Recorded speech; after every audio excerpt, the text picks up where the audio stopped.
উপজেলা নির্বাচনে বিনা ভোটে জয়ী ৬ চেয়ারম্যান সহ ২৫ জন, উপজেলা পরিষদ নির্বাচনের প্রথম ধাপে চেয়ারম্যান পদে ৬ জন, ভাইস চেয়ারম্যান পদে ৯ ও মহিলা ভাইস চেয়ারম্যান পদে ১০ জন বিনা ভোটে জয়ী হয়েছেন। নির্বাচন কমিশন সূত্রে এসব তথ্য জানা গেছে। ষষ্ঠ উপজেলা পরিষদ নির্বাচন ৪ ধাপে অনুষ্ঠিত হবে। প্রথম ধাপের ভোট হবে আগামী ৮ মে।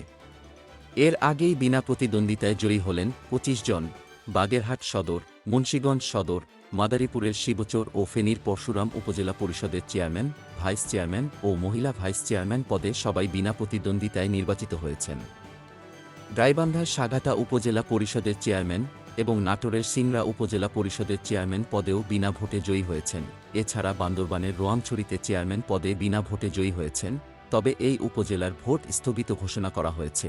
ঠাকুরগাঁওয়ের বালিয়াডাঙ্গি উপজেলা পরিষদের ভাইস চেয়ারম্যান ও মহিলা ভাইস চেয়ারম্যান এবং চুয়াডাঙ্গার দামুরহুদা উপজেলা পরিষদের ভাইস চেয়ারম্যান ও মহিলা ভাইস চেয়ারম্যান বিনা প্রতিদ্বন্দ্বিতায় জয়ী হয়েছেন। চট্টগ্রামের সন্দ্বীপে ভাইস চেয়ারম্যান, কক্সবাজার সদরে ভাইস চেয়ারম্যান, রাঙামাটির কাউখালীতে ভাইস চেয়ারম্যান পদেও বিনা প্রতিদ্বন্দ্বিতায় জয় এসেছে। কুষ্টিয়া সদর উপজেলায় মহিলা ভাইস চেয়ারম্যান, মৌলভীবাজারের বড়লেখা উপজেলায় মহিলা ভাইস চেয়ারম্যান, পাবনার বেড়া উপজেলা পরিষদের মহিলা ভাইস চেয়ারম্যান ও দিনাজপুরের হাকিমপুর উপজেলা পরিষদের মহিলা ভাইস চেয়ারম্যান বিনা প্রতিদ্বন্দ্বিতায় জয়ী হয়েছেন।